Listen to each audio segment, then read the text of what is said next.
샬롬. 크리스마스 캐롤 첫 번째. 구두쇠 스크루지. 사무실 문이 활짝 열렸다. 찬바람이 날아들어 스크루지의 사무실을 재빨리 휘돌았다. 스크루지의 사무실에서 서기로 일하는 봅이 목도리 속으로 목을 장뜩 움크렸다. 메리 크리스마스, 스크루지 삼촌. 스크루지의 조카 프레드가 사무실로 들어서며 들뜬 목소리로 인사했다. 보비야, 춥든 말든 혼자 난로를 차지하고 꾸벅꾸벅 졸고 있던 스크루지가 얼굴을 찌푸리며 눈을 떴다. 그런 쓸데없는 소리나 하려고 찾아온 게냐? 스크루지는 들어서는 안 될 말을 들은 듯 눈살을 찌푸렸다.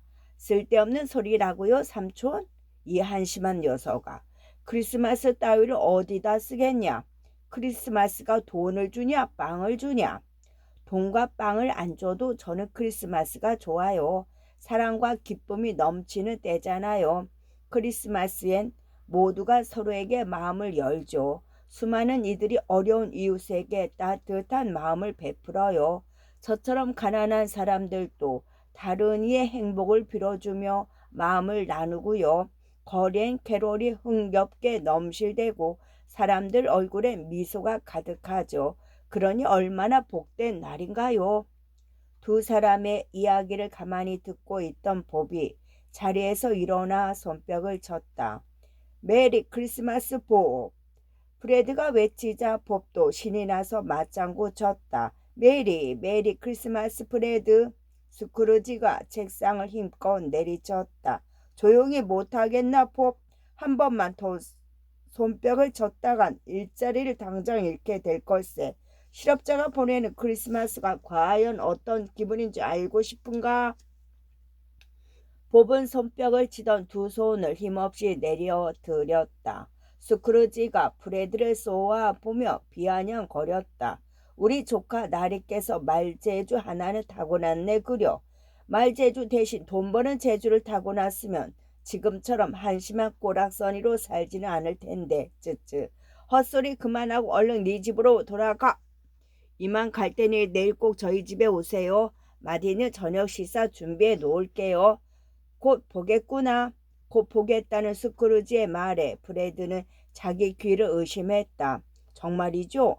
내일 정말 저희 집에 오시는 거죠? 가긴 어딜 가? 내 말은 크리스마스 따위에나 신경 쓰며 사는 네 녀석이 한심한 거지꼴이 되는 걸 꼭 보겠다는 뜻이다. 프레드는 결국 길게 한숨을 내쉬었다. 저는 삼촌한테 아무것도 바라지 않아요. 삼촌은 돌아가신 제 어머니가 가장 사랑했던 분이니 1년 중 단 하루 크리스마스 때라도 같이 지내고 싶을 뿐이에요. 스크루지는 먹잇감을 발견한 맹수처럼 사납게 굴었다. 쓸데없는 소리 그만하고 얼른 가라니까. 문을 열고 밖으로 나가기 전 프레드가 봅에게 눈인사를 건넸다. 그러자 봅이 재빨리 말했다. 하나밖에 없는 조카의 초대인이 어르신께서 꼭 응해 주실 거예요. 메리 크리스마스 프레드. 봅은 해서는 안 될 말을 프레드에게 하고야 만 것이었다. 적어도 스크루지가 듣기엔 그랬다. 머리끝까지 화가 난 스크루지가 의자에서 뻘떡 일어났다. 정신 나간 놈이 여기 하나 더 있군. 내가 왜 거길 가? 일주일에 15실링으로 가족을 먹여 살리는 가난뱅이 주제에 크리스마스 타령이나 해대다니 제 정신인가 봅? 봅은 안절부절 못했고 프레드는 고개를 절레절레 흔들며 사무실을 떠났다. 그 뒤 맘씨 좋게 생긴 신사들이 찾아와 스크루지에게 겸손하게 물었다. 실례지만 선생님이 말리 씨인가요? 스크루지 씨인가요? 스크루지가 심통사납게 대꾸했다. 말리는 7년 전 크리스마스 이브에 죽었소. 밖에 걸린 간판에 말리와 스크루지 상회라고 쓰여 있어서 실수를 했습니다. 말리 씨가 돌아가신 지 7년이 지나도록 간판을 바꾸지 않으셨군요. 말리 씨에 대한 우정이 깊으셨나 봅니다. 말리 씨 역시 그러셨을 테지요. 천만의 말씀, 스크루지는 다만 간판값이 아까워 예전에 쓰던 간판을 그대로 두었을 뿐이었다. 한 신사가 부드러운 투로 말을 이어갔다. 어려운 이웃에게 스크루지 선생님의 따뜻한 마음을 나눠주시길 부탁드립니다. 수많은 사람들이 기쁨을 나누는 이때에 먹을 양식이 없어 굶주리는 이들이 있습니다.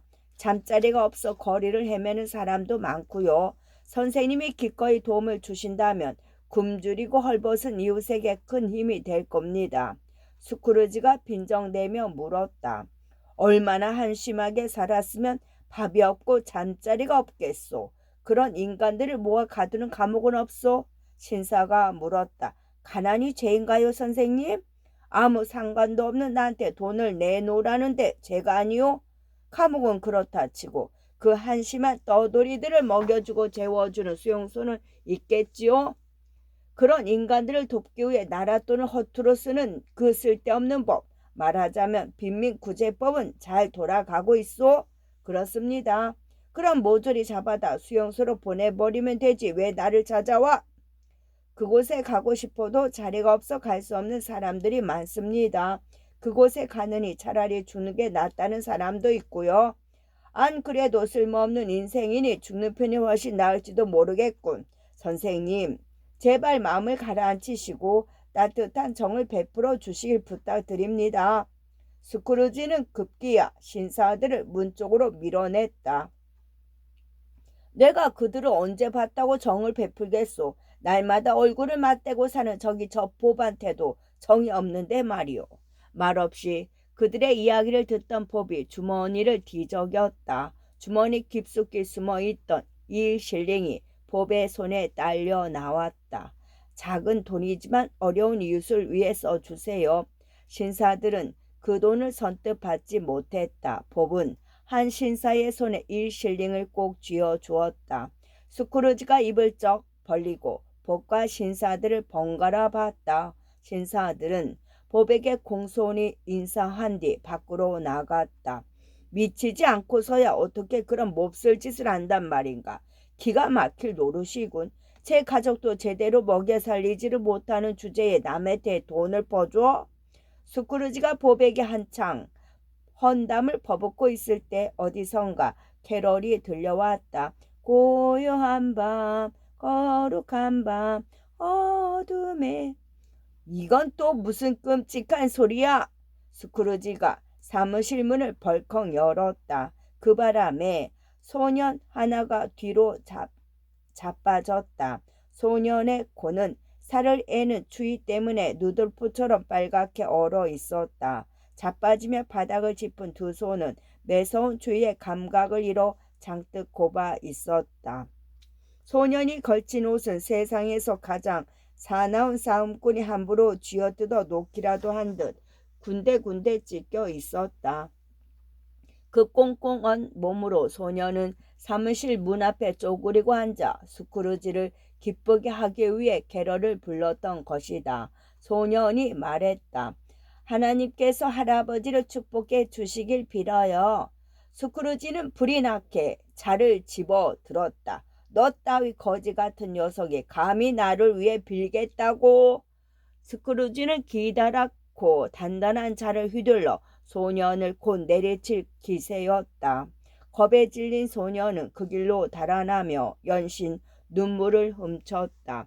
소년이 미처 닦지 못한 눈물은 찬바람이 씻어 주었다.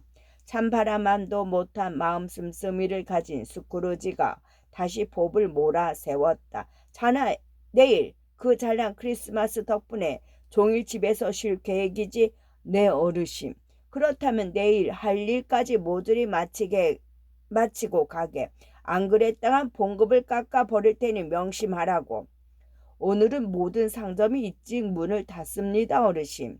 나는 다른 상점 주인들처럼 크리스마스 따위에나 신경 쓰는 멍청이가 아니야. 내가 왜 자네에게 일하지 않는 날에 봉급까지 줘야 하나? 그런 날은 1년에 단 하루뿐인걸요. 그래, 해마다 12월 25일이면 25일만 되면 잊지 않고 출근을 빼먹는 자네에게 금쪽 같은 내 돈을 떼다 바치지.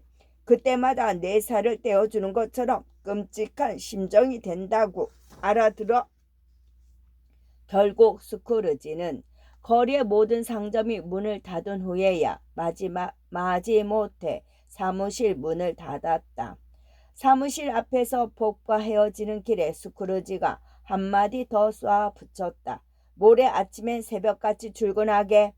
털외투 주머니에 신경질적으로 손을 찔러 넣은 스크루지가 저만치 멀어져 갔다. 법은 털외투는커녕 낡은 외투조차 없었다. 긴 목도리를 칭칭 감아 추위를 달래야 하는 처지였지만 기분은 날아갈 듯했다. 내일이 바로 크리스마스니까. 법은 몇 번이고 탁탁탁 신나게 달리다가 멈춰서서 두 발로 밑거름을 타며 집으로 갔다. 스크루지는 어땠냐고? 작고 허름한 음식점에 혼자 앉아 맛없는 저녁을 먹었다. 신문이란 신문을 모조리 뒤적여 읽기도 했다. 얼마가 예금되어 있는지 뻔히 아는 통장을 100번쯤 펼쳐보기도 했다. 그러다가 도저히 더는 할 일이 없는 깊은 밤이 되어서야 집으로 향했다. 스크루지는 독신자 아파트에 살았다. 쓸쓸한 기운이 건물 전체에 감도는 아파트였다. 무엇에도 비할 수 없을 만치 낡고 어두운 곳이었다. 그곳에 살던 사람들은 모두 새 집을 마련하여 차례로 떠났다. 이제 그곳에 사는 사람이라곤 스크루지뿐이었다. 어깨가 축 처진 스크루지가 자기 집 철문 앞에 섰을 때였다. 어쩐지 섬뜩한 기분이 들었다. 녹이 잔뜩 쓸어 흉하기 짝이 없는 이 커다란 문고리 때문인 게야. 겁먹은 자신을 다독이는 순간 문고리가 천천히 움직였다.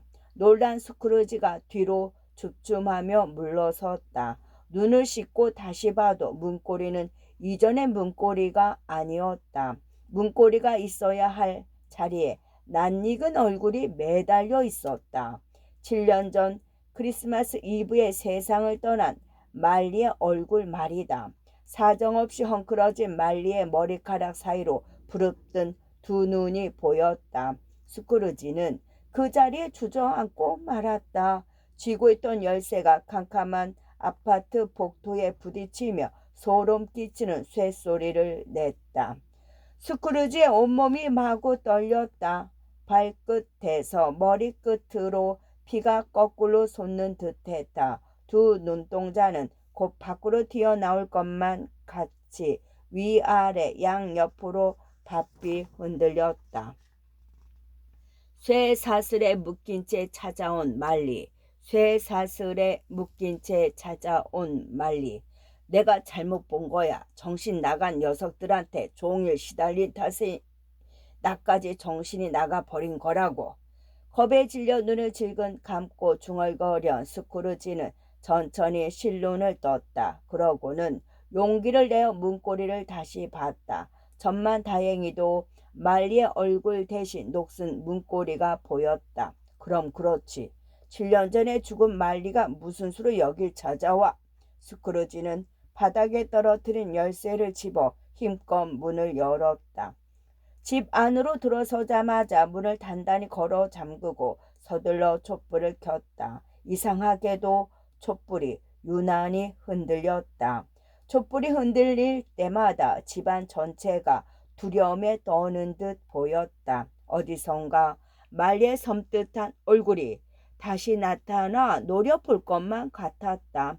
아무래도 불안이 가시지 않았다. 스크루지는 집안 곳곳을 차례로 둘러봤다. 거실, 침실, 창고, 화장실까지 모두 그대로였다. 그제야 마음이 놓인 스크루지가 벽난로 앞으로 힘없이 걸어갔다. 스크루지는 벽난로 앞 안락 의자에 덜썩 주저앉았다. 땔감을 아끼느라 꺼지지 않을 만큼만 간신히 불을 피워둔 탓에 추위가 가시지 않았다. 의자를 난로 앞으로 바짝 끌어당겨 보았다. 벽난로 겉면을 장식한 타일이 유난히 눈에 거슬렸다. 가인과 아벨, 구름을 타고 내려오는 전사들, 예수님의 12제자 등이 그려진 타일이었다. 스크루지는 안락 의자에서 벌떡 일어났다. 타일에 그려진 사람들의 얼굴이 순식간에 말리로 변한 것만 같았기 때문이다. 이런 젠장. 스크루지는 끔찍한 생각을 지우기 위해 침실로 들어갔다. 침대에 누워 이불을 덮어도 불안하긴 마찬가지였다. 괜히 방 안을 맴돌아 보았다. 침대 위에 걸터 앉아 보기도 했다. 두리번거리며 주변을 살피는데 벽에 걸린 작은 종이 눈에 들어왔다. 스크루지에게 말을 걸기라도 하듯 종이 천천히 흔들렸다. 스크루지의 심장이 거세게 뛰었다. 그보다 더 빨리 종이 흔들리기 시작했다. 댕댕댕댕댕댕. 벽에 걸린 종을 따라 집에 있는 모든 종이 같이 울려댔다. 종소리가 얼마나 컸던지 집 전체가 흔들렸다. 천장이 무너지고 바닥에 놓인 살림살이가 위로 솟구칠 만치 요란한 소리였다. 귀를 틀어막고 눈을 꼭 감은 스크루지가 목이 터져라 비명을 질러댔다. 스크루지의 비명이 멈출 무렵 다행히 종소리도 잠잠해졌다. 스크루지가 이마에 흐르는 식은땀을 닦아내려 할 때였다. 이번에는 침실 바닥 저 밑에서 쇠사슬이 철컥대는 소리가 들려왔다. 아래층에 누가 있나? 텅 빈 아래층에 좀도둑이 들었을 리도 없고 대체 무슨 소릴까? 아, 별거 아닐 거야. 오늘 유난히 바람이 거세게 불잖아. 무언가 바람에 덜컹대는 소리일 거야. 나는 천하에 두려울 것이 없는 스크루지야. 이깟 소리 따위엔 벌벌 떨 멍청이가 아니라고. 하지만 스크루지는 세상에 둘도 없는 멍청이라도 되는 듯 온몸을 부르르 떨었다. 머리칼은 장뜩 곤두섰고 윗니와 아랫니가 연신 부딪혔으며 두 다리는 엉터리 춤을 출 때처럼 이리저리 흔들렸다. 그 사이 쇠사슬 소리는 점점 가까이 철컥 철컥 다가왔다. 끝내 스크루지는 그 자리에 털썩 주저앉고 말았다. 말리가 나타났기 때문이다. 어디로 어떻게 들어왔는지 알 수 없었다. 발이 한 마리 들어오지 못할 마치 문이 꽁꽁 잠겨 있었는데 말이다. 말리는 허리부터 발끝까지 쇠사슬에 칭칭 감겨 있었다. 쇠사슬 끝에는 돈을 넣어두는 금고와 동전, 온갖 열쇠와 자물쇠, 묵직한 지갑, 각종 장부책 등이 매달려 있었다. 털과 볼을 붕대로 감쌌지만 살아있을 때 항상 그랬듯 장뜩 찌푸린 눈빛만은 뚜렷이 보였다. 길게 따 내린 꽁지 머리며 늘 입던 옷차림에 낯익은 부츠까지 예전과 크게 다를 바 없었다. 잘 지냈나, 스크루지? 말리가 나지막한 목소리로 말을 걸어왔다. 말리? 맞네. 자네 친구 말리일세.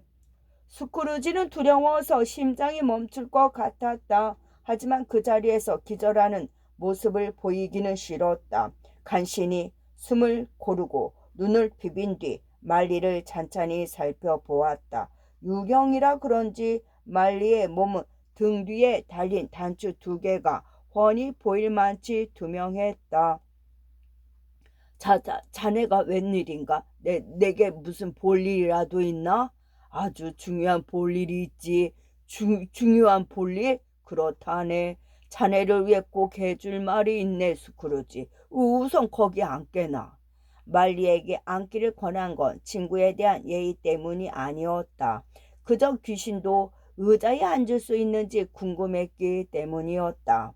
또한 몹시 떨리고 있는 자신의 두 다리를 말리에게 들키기 싫었기 때문이기도 했다. 말리는 태연스레 스크루지의 맞은편 의자에 걸터 앉았다. 내가 자네 친구 말리라는 사실을 믿는가? 모르겠네. 자네 눈으로 나를 보면서도 모르겠단 말인가? 자네는 자신조차 믿지 않는 게로군.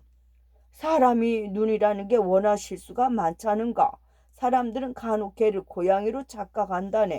판길을 걷다가 바람에 흔들리는 나무를 얼핏 보곤 누군가 덤벼드는 것으로 여기고 놀랄 때도 있지. 뿐인가? 주방 구석에 놓인 감자가 때론 양파로 보이기도 한다네. 양파가 감자로 보일 때도 있고 말일세. 그러니 이 눈이 비록 내 눈일지라도 자네가 내 친구 말리라고 의심 없이 믿기란 뻑 힘든 게 사실이네. 자넨 예나 지금이나 변함이 없군, 스크루지. 사람이 이랬다 저랬다 하면 쓰나 변화가 필요할 땐 변하기도 해야지. 더구나 좋지 못한 점을 좋은 쪽으로 바꾸기 위해 애쓰는 것 바람직한 일일세. 여보게 말리. 자고로 사람은 한결같은 모습을 유지해야 바람직한 법일세. 그러니 내게 쓸데없는 충고 따위 늘어놓을 생각일랑 아예 말게. 스크루지가 더 많은 말을 떠벌려 말리를 쫓아내려 할 때였다. 말리가 끔찍한 소리로 웃어댔다. 아니다. 어쩌면 우는 소리였는지도 모르겠다. 어쨌든 말리는 단 1초도 듣기 싫을 만치 소름 끼치는 소리로 웃거나 혹은 울면서 자기 얼굴에 두르고 있던 붕대를 풀었다. 붕대를 미처 다 풀기도 전에 말리의 아래턱이 목 아래로 뚝 떨어졌다. 그 모습을 지켜보던 스크루지는 자기도 모르는 새 비명을 질렀다. 내 존재를 믿지 않는다면서 비명은 왜 지르나? 놀라게 해서 미안하네만 자네 앞에서만이라도 이 답답한 붕대를 풀어놓고 싶었네. 말리는 흔들리는 턱을 한 손으로 받친 채 스크루지 앞에 얼굴을 들이밀고 물었다. 아직도 나를 못 믿겠나? 글쎄, 7일도 아니고 7년 전에 죽은 친구가 불쑥 보이는데 어찌 쉽게 받아들이겠나? 내게 허락된 시간이 얼마 남지 않았네. 잠시 후에 멀리 떠나야 한다네. 바람처럼 구름처럼 말했세. 그러니 이제 그만 나를 믿게 스크루지. 그리 급하면 그냥 떠나지. 자네가 왜 날 찾아와서 겁을 주는 겐가? 죽은 뒤야야 깨달았네. 내가 얼마나 잘못 살았는지 말일세. 나를 보게 스크루지. 살아있을 때 지녔던 욕심의 무게만큼 쇠사슬에 묶여 고통받지 않는가. 따뜻한 마음으로 살다 죽은 이들은 나와 다르다네. 그들은 쇠사슬이 아니라 사랑과 행복을 온몸에 둘렀다네. 그래서 나더러 어쩌란 말인가 말리. 내가 다시 살아나 자네와 함께 지낼 수만 있다면 자네가 진정한 행복을 누리며 살도록 이끌어주고 싶네. 하지만 내가 다시 살아난다는 건 불가능한 일일세. 고민 끝에 다른 방법을 찾았다네. 자네가 죽어서 나처럼 되는 걸 원치 않으니까. 내가 자네처럼 되다니 내 몸 어디에도 쇠사슬은 없네. 나 역시 살아있는 동안엔 욕심에 눈이 멀어 이 흉측한 쇠사슬을 보지 못했다네. 자네를 휘감은 쇠사슬의 무게가 얼마나 되는지 아는가, 스크루지? 자네는 이미 7년 전에 이만한 무게의 쇠사슬에 묶였다네. 이후로도 온갖 욕심에 얼매긴 채 살았으니 지금 자네가 지고 있는 쇠사슬이 얼마나 굉장한 무게로 자네를 억누른지 상상해 보게나. 순간 스크루지는 견디기 힘든 두려움에 휩싸였다. 자기 몸을 휘감은 쇠사슬을 말끔히 털어내기라도 하려는 듯 손바닥으로 발다리를 마구 쓸어내렸다. 숨을 거칠게 몰아쉬며 한참을 안절부절 못하던 스크루지가 마침내 말리 앞에 무릎을 꿇었다. 오 말리, 나를 이 끔찍한 저주로부터 구원해 주지 않겠나? 나는 자네를 구원할 수 없네. 나는 한자리에 오래 머물지 못한다네. 휴식이나 평화는 꿈도 꾸지 못한 채 양심의 가책에 시달리면서 늘 여기저기 떠돌아야만 하는 처지야. 돌이킬 수만 있다면 전처럼 욕심의 노예로 살아가진 않을 텐데 안타깝게도 인생은 단 한 번뿐이지. 살아있는 동안 사랑과 배려를 알았더라면 얼마나 좋았을까. 어려운 이웃에게 작은 도움이나마 베풀며 살았더라면 얼마나 기뻤을까. 하루하루를 감사하는 마음으로 살았더라면 얼마나 행복했을까. 그랬더라면 지금의 내 모습이 얼마나 복됐을까. 그 간단한 진리를 깨닫지 못한 죄로 이 지긋지긋한 쇠사슬에 묶여 지내게 되다니. 말리가 쇠사슬을 철컥대며 울부짖었다.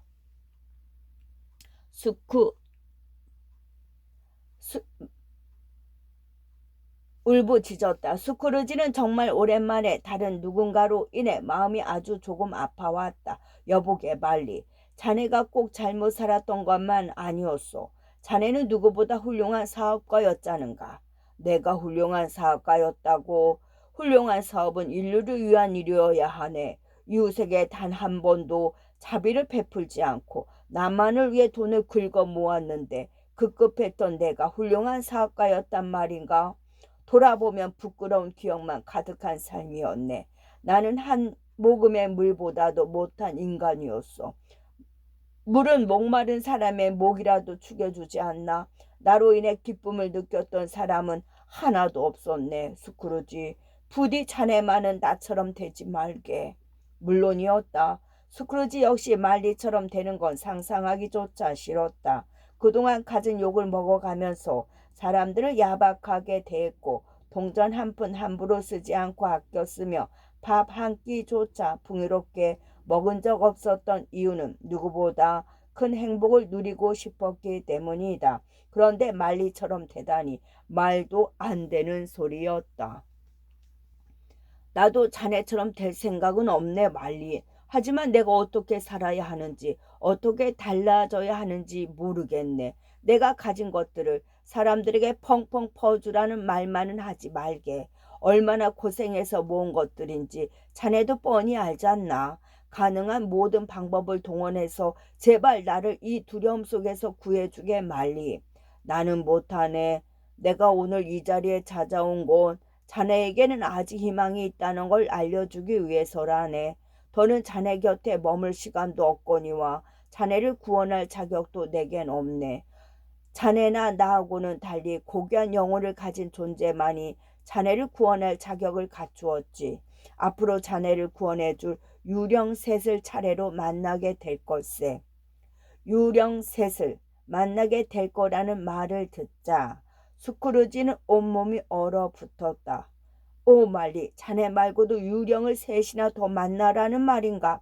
제발 다른 방법을 찾아주게.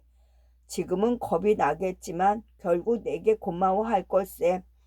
그렇다면 한꺼번에 만나고 끝냈으면 좋겠네. 두고두고 유령에게 시달릴 걸 생각하면 끔찍하게 짝이 없네. 내일 새벽 1시에 첫 번째 유령이 자네를 찾아올 걸세. 이제 나는 떠나야 하네. 자네를 위해 내가 할 말들을 두고두고 기억하게. 잘 있게, 스크루지. 말리는 풀어 헤쳐 놓았던 붕대를 집어들어 축 처진 턱과 얼굴을 감싼 뒤 의자에서 일어났다. 연기처럼 희미해진 말리의 몸이 천천히 공중으로 떠올랐다. 말리가 창가에 다다르자 굳게 닫혀 있던 창문이 스르르 열렸다. 말리는 뒤돌아서 한없이 손을 흔든 다음 캄캄한 밤 하늘을 날아서 멀리 사라져 갔다. 스크루지는 멍청한 표정으로 한참 동안 하늘을 바라보았다. 행복을 일깨워준 첫 번째 유령, 행복을 일깨워준 첫 번째 유령. 잠에서 깨어난 스크루지는 말리를 만난 것이 꿈이기를 바랬다. 그때 교회 종이 울리기 시작했다. 종소리는 꼬박 12번이나 계속됐다. 스크루지는 어둠 속에서 눈을 말똥말똥 뜬 채 말리의 말을 떠올렸다. 새벽 1시에 첫 번째 유령이 자네를 찾아올 걸세. 꿈이라고 치기엔 말리의 모습이 너무 생생했다. 다시 잠들기란 스크루지가 천국에 가는 일만큼 힘든 일이었다. 새벽 1시까지 기다려 보기로 했다. 기다리고 기다린 끝에 교회 종소리가 땡 하고 울렸다. 그렇다. 스크루지가 원하든 말든 결국 때가 왔다. 스크루지는 숨을 죽이고 촛불을 지켜든 채 사방을 둘러봤다. 하지만 아무 일도 벌어지지 않았다. 그럼 그렇지. 곧 웃음을 치는 순간 누군가 스크루지가 덮고 있던 이불자락을 걷어 젖혔다. 어두운 방 안에 빛이 쏟아져 내리기 시작했다. 스크루지는 소스라치게 놀라 침대에서 일어났다. 도저히 이 세상 사람이라고는 할 수 없는 어린애가 눈앞에 서 있었다. 아니다. 몸집은 비록 작았지만 어른처럼 보이기도 했다. 오, 아니다. 어른 같은 얼굴에서 어린애처럼 천진한 표정이 얼핏 비쳤다. 오, 그도 아니다. 등 뒤까지 늘어진 머리카락이 노인처럼 하얗게 쌓여 있지 않은가. 작은 몸집에 어울리지 않게 유령의 팔은 무척 길었다. 허리에 두른 띠는 번쩍번쩍 빛을 냈다. 머리에 쓴 관에서도 같은 빛이 쏟아졌다. 정신을 가다듬고 유령을 살피던 중 스크루지는 또 한 번 놀라고야 말았다. 유령의 모습이 시시각각 변했기 때문이다. 둘씩이었던 팔다리가 하나가 되는가 하면 어느새 20개쯤으로 늘어났고 머리가 없어지고 몸통만 남았다가 이내 몸통이 사라지고 머리만 남기도 했다. 온몸이 사라지는가 싶더니 이내 원래의 모습을 되찾기도 했다. 유령이 겨드랑이 사이에 끼고 있는 커다란 모자만이 변함없이 제 모습을 유지했다. 스크루지가 물었다. 당신이 말리가 말했던 첫 번째 유령이십니까? 그렇다. 낮고 부드러운 목소리가 아득히 먼 곳으로부터 울려 퍼지는 듯 들려왔다. 어떤 유령이신지 여쭈어도 되겠습니까?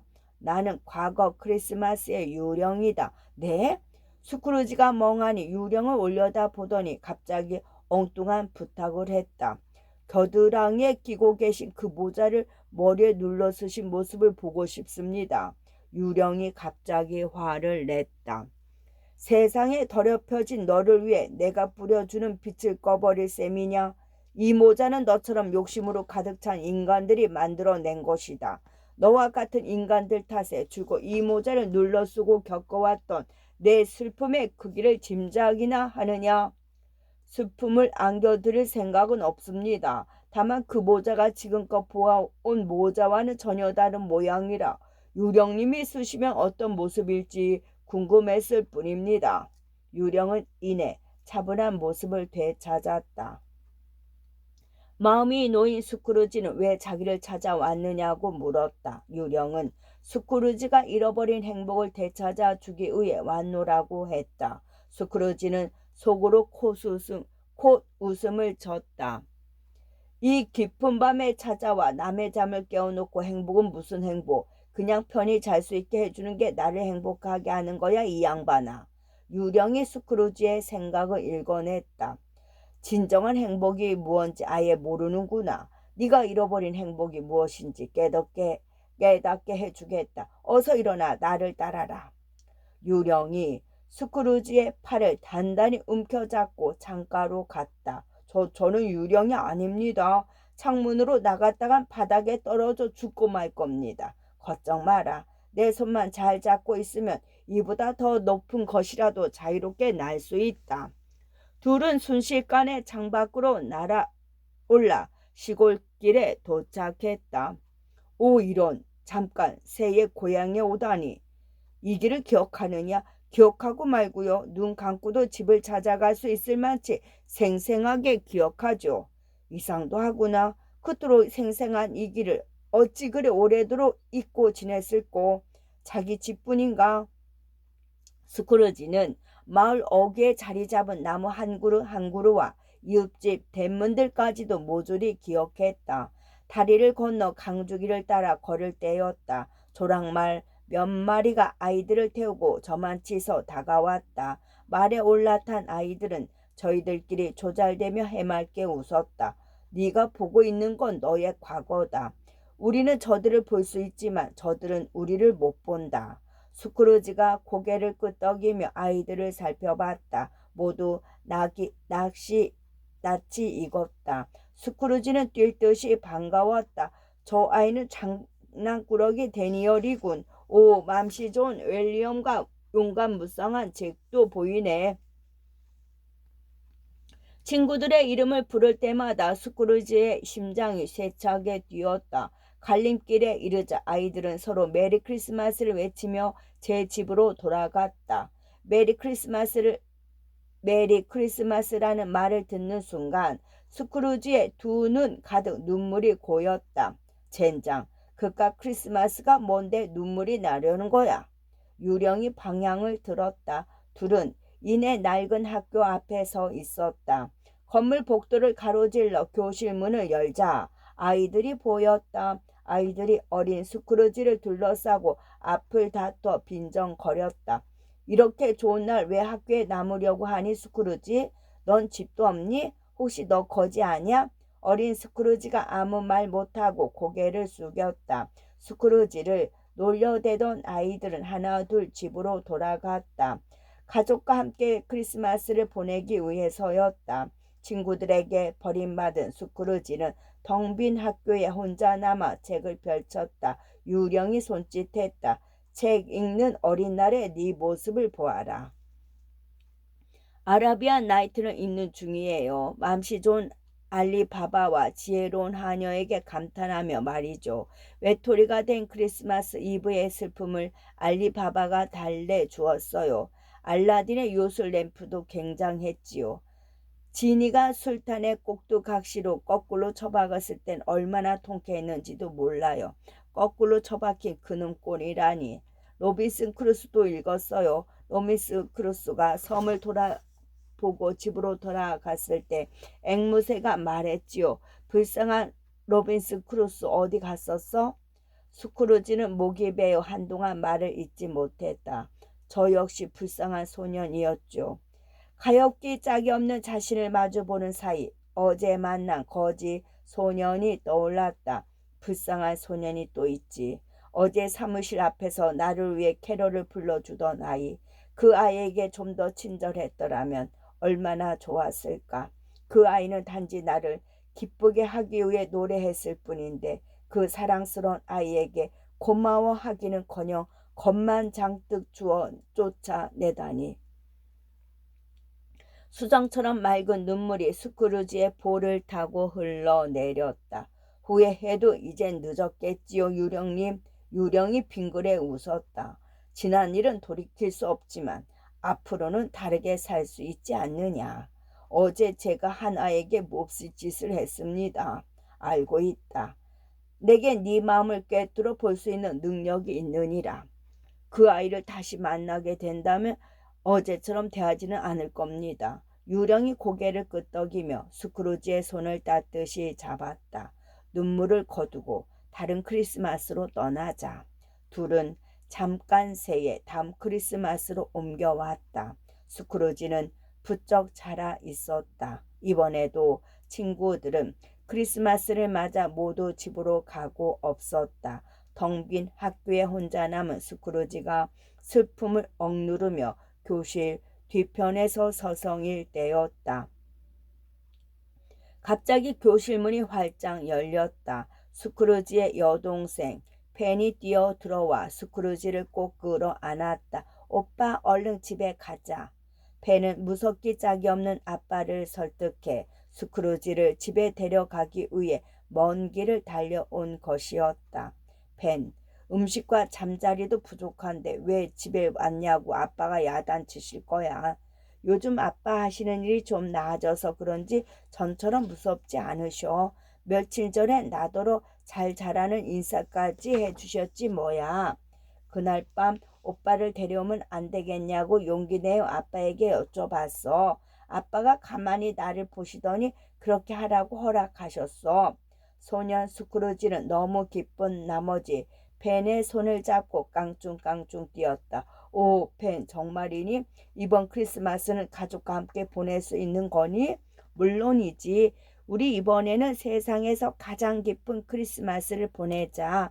오빠가 없는 크리스마스는 너무 슬펐거든. 소년의 가슴에는 어린 여동생 펜에 대한 고마움과 사랑이 한가득 담겼다. 펜은 누구보다 연약했지만 마음만은 바다처럼 넓고 깊었지. 흐뭇한 얼굴로 펜을 바라보며 유령이 말했다. 펜은 프레드를 낳은 뒤 세상을 떠났다. 그렇다. 조카 프레드는 사랑하는 여동생이 낳은 하나뿐인 자식인 것이다. 스크루지는 어제 자신을 찾아왔던 프레드를 떠올렸다. 영락없이 제 어미를 닮은 프레드.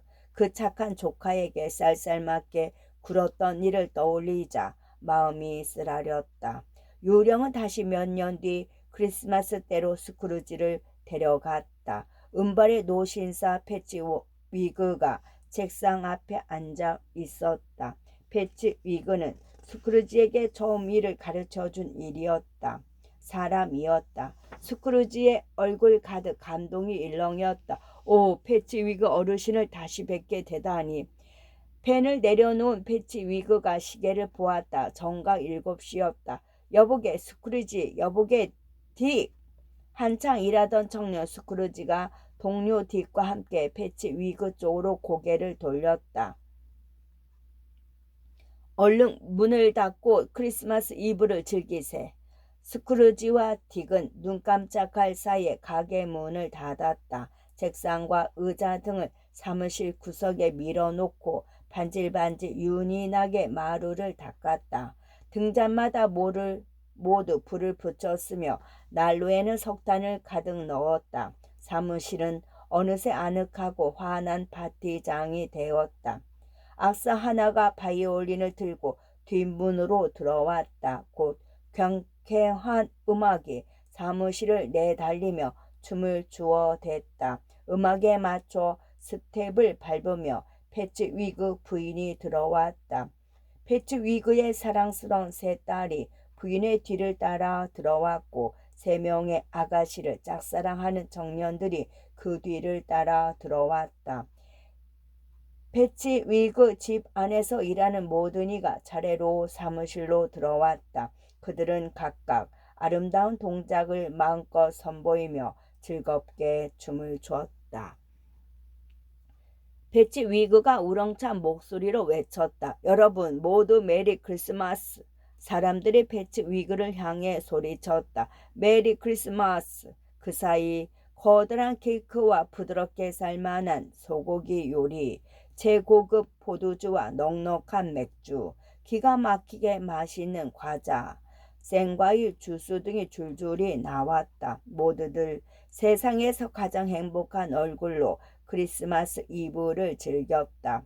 사람들을 바라보는 패치 위그의 얼굴에서 달처럼 환한 빛이 품어져 나왔다.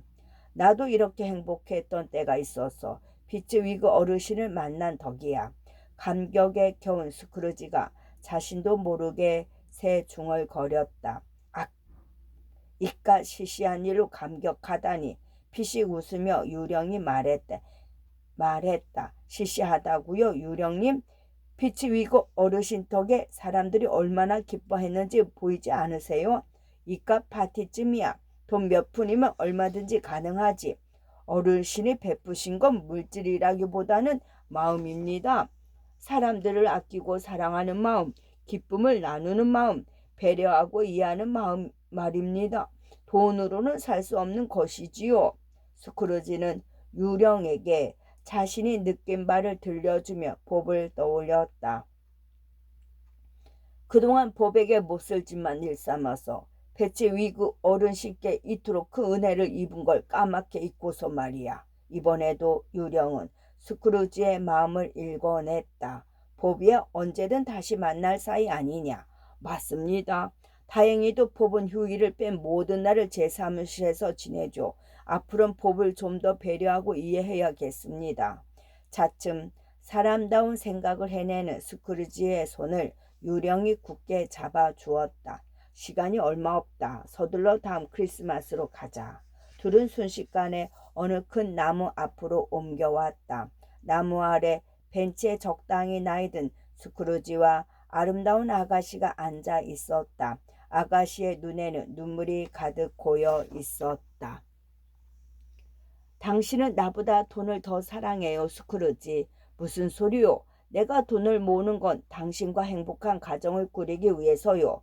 당신 얼굴에 퍼져가는 사나운 주름과 눈에서 이글대는 지나친 욕심을 나는 사랑하지 않아요. 내가 사랑한 건 멋지고 순수했던 예전의 당신일 뿐이에요. 당신 역시 전처럼 나를 사랑하지 않죠. 나에 대한 사랑으로 가득 찼던 가슴이 지금은 돈에 대한 사랑으로 기울어 있어요. 가난하게 짝이 없는 나랑 결혼을 약속한 일이 후회도 될 테고요. 안 그래요, 스크루지? 스크루지는 차마 아니라는 말을 하지 못했다. 당신을 떠나겠어요, 스크루지. 돈만 사랑하는 당신을 더는 지켜보기 힘들어요. 아가씨가 벤치에서 일어나 저만치 멀어져 갔다. 스크루지는 그녀를 붙잡지 못했다. 아가씨의 말이 모두 부정하기 힘든 사실이기 때문이었다.